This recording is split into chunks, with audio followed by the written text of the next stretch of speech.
Assalamualaikum warahmatullahi wabarakatuh.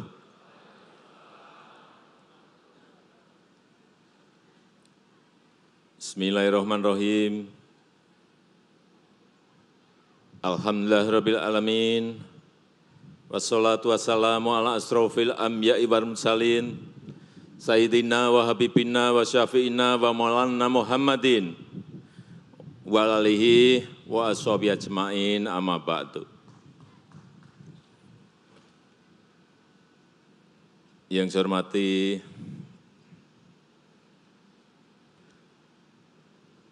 pembina Yayasan Sukma Bangsa, kakanda saya, Bapak Surya Paloh, yang saya hormati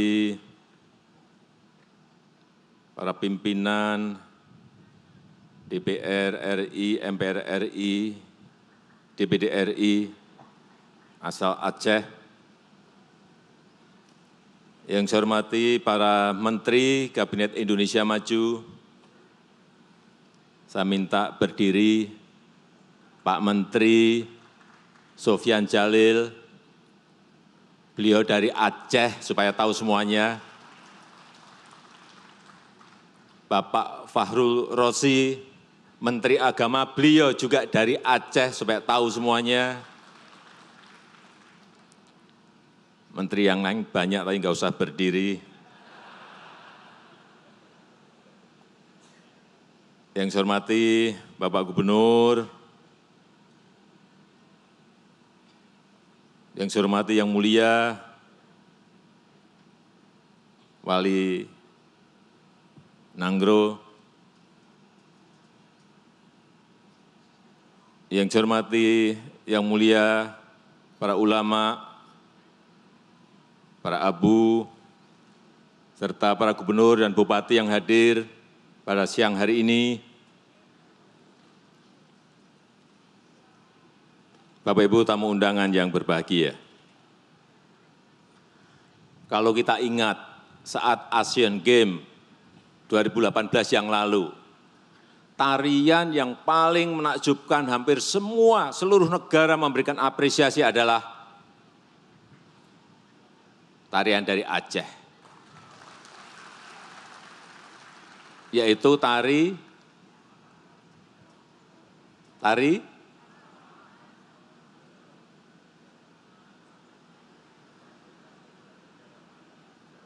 apa? Bukan tari saman loh, tari saman. Rato Jaro, betul. Tari yang sangat dinamis dan itu menggambarkan budaya Aceh. Dinamis, toleran, keislaman, kemaritiman, itu adalah kebudayaan Aceh yang semua orang sudah tahu. Tapi tadi ada permintaan maaf atas kekilapan dari gubernur.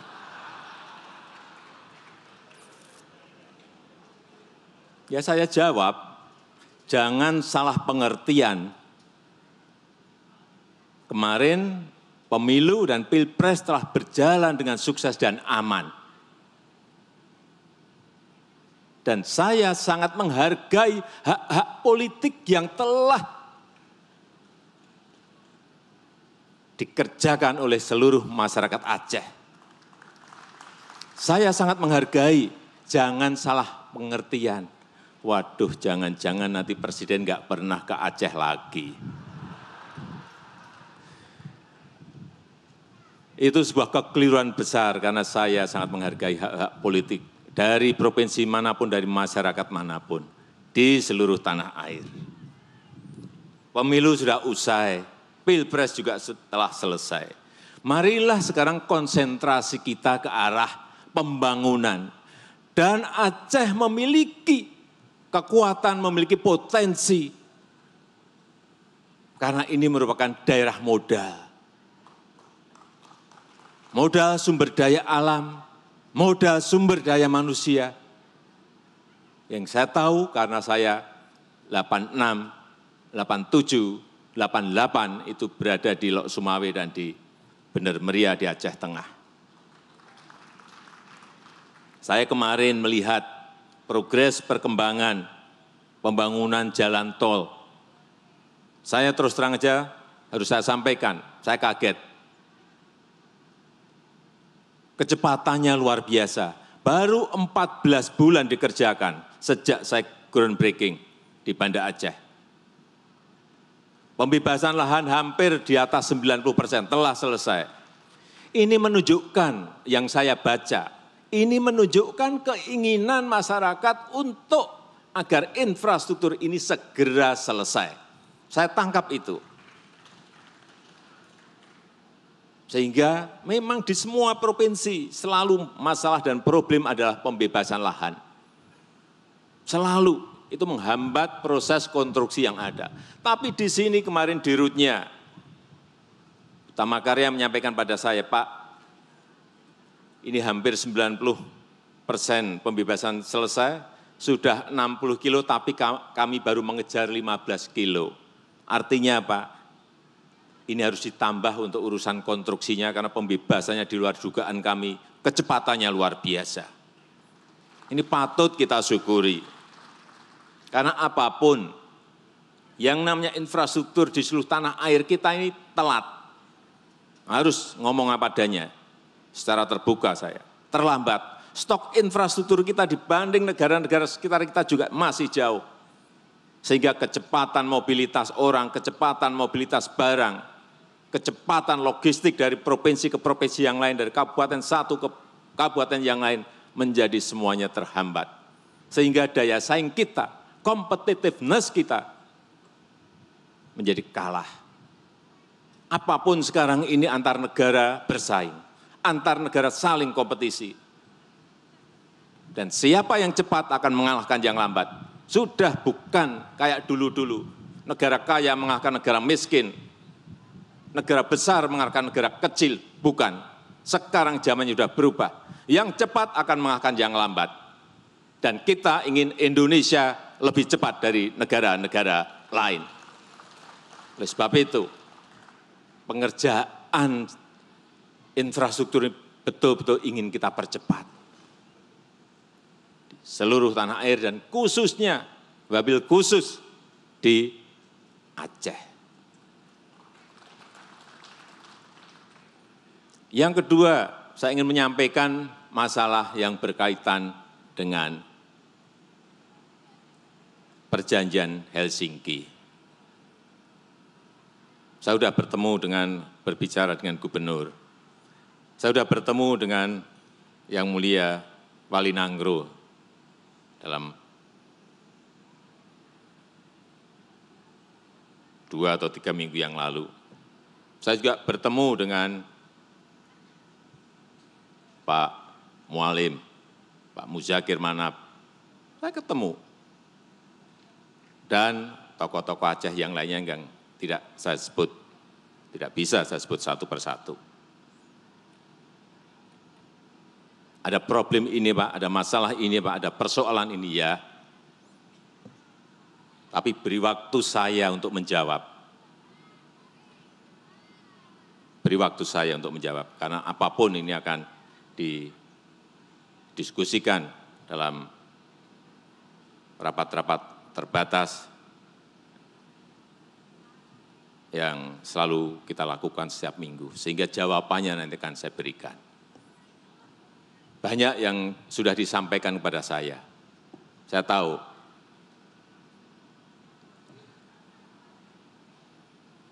Yang ketiga yang berkaitan dengan masalah daerah otonomi khusus. Kita tahu Aceh mendapatkan dana otsus yang tidak sedikit, yang itu juga diirikan oleh provinsi yang lain. Saya tadi tanya ke Pak Gubernur, berapa dana otsus kita? 8 triliun untuk tahun ini. Betul Pak Gub? 8 triliun. Plus APBD 9 triliun, berarti 17 triliun. Dan tentu saja APBD di kabupaten dan kota yang ada di Provinsi Aceh ini. Saya hanya ingin mengatakan bahwa apapun yang namanya pengelolaan anggaran itu sangat penting sekali. Penting sekali. Uang 17 triliun itu juga uang yang sangat gede sekali, plus APBD yang ada di kabupaten dan kota. Tetapi bagaimana tata kelolanya, bagaimana governance-nya, apakah APBD itu tepat sasaran, bermanfaat untuk rakyat, dirasakan oleh rakyat, itu yang masih menjadi tanda tanya saya. Saya ngomong apa adanya. Oleh sebab itu, kalau tadi Bang Surya Paloh menyampaikan perlu asistensi, saya bertanya kepada pemerintah daerah, perlu enggak? Kalau perlu besok langsung saya dampingi.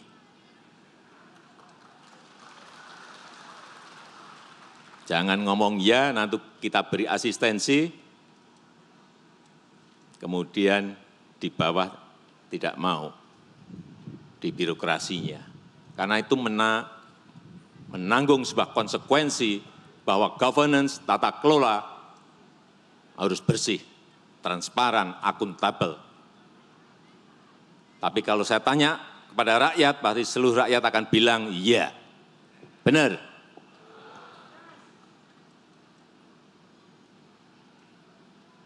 Karena yang lain itu kecil APBD-nya, karena nggak ada dana otsus, hanya ada 6 triliun, ada yang 6 triliun. Yang 7 triliun ada sebuah provinsi yang 7 triliun.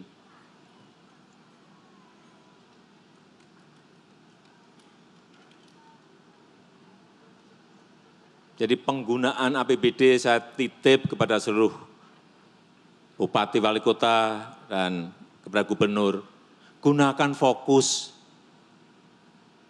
gunakan secara fokus, berikan prioritas hal-hal yang sangat penting.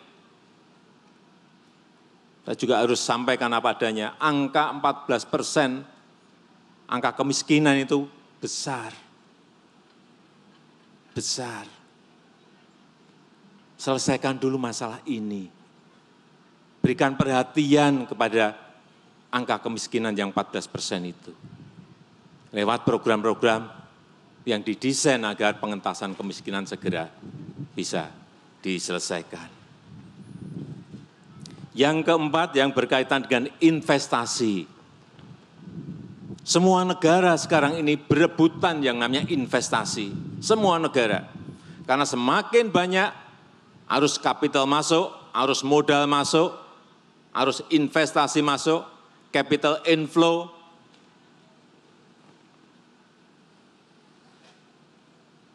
insya Allah dipastikan negara itu akan pertumbuhan ekonominya akan semakin baik.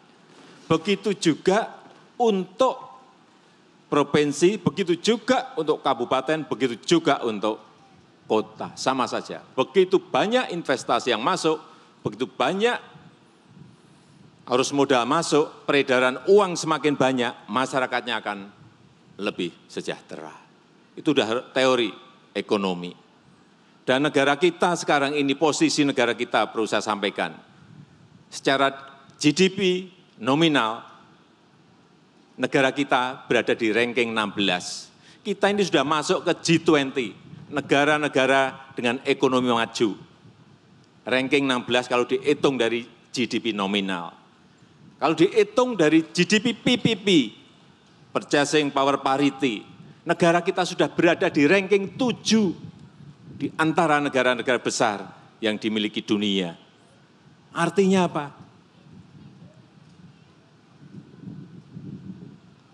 Kita memiliki sebuah masa depan yang insya Allah lebih baik dari hari ini, tetapi memang banyak tantangan-tantangan, baik yang ada di daerah maupun di pusat, yang perlu kita selesaikan bersama-sama secara cepat. Karena sekali lagi kita berada pada era persaingan, era kompetisi yang sangat-sangat cepat. Jadi kembali lagi ke investasi. Saya sudah mendorong tidak sekali, 2 kali, 3 kali, 4 kali, 5 kali agar investasi arus modal itu masuk ke Provinsi Aceh. Dan terakhir tadi juga sudah disampaikan Pak Gubernur berkaitan dengan Uni Emirat Arab yang ingin membangun properti, yang ingin membangun pariwisataan yang ada di Provinsi Aceh.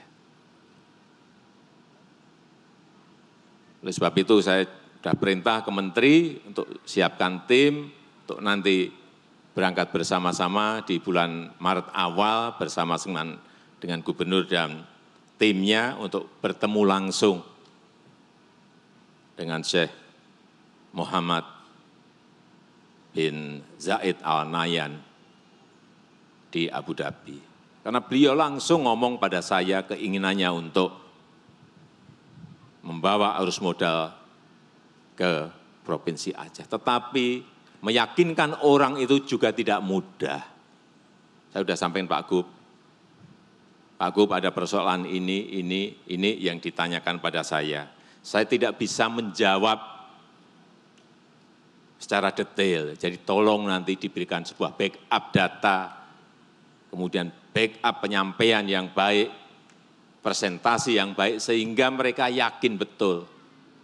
Karena beliau ini adalah masuk orang yang memiliki kekayaan yang nggak bisa dihitung. 1,4 triliun US dollar, bukan rupiah. Sudah dihitung sendiri kekayaannya berapa.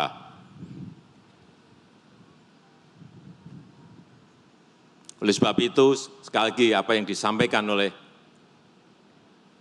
Bang Surya tadi betul. Marilah kita bersama-sama, bersatu, masyarakat, pemerintah daerah, pemerintah pusat, menyelesaikan persoalan-persoalan dan tantangan-tantangan yang ada di bumi Aceh ini.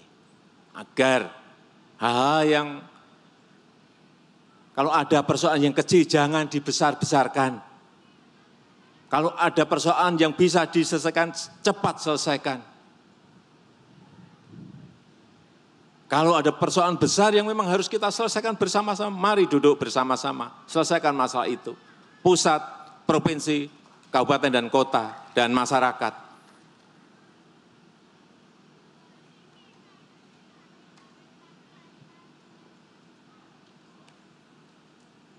Saya rasa itu yang bisa saya sampaikan pada kesempatan yang baik ini. Saya sangat menghargai acara pada pagi siang hari ini, acara kenduri kebangsaan. Dulu waktu saya di sini sering diundang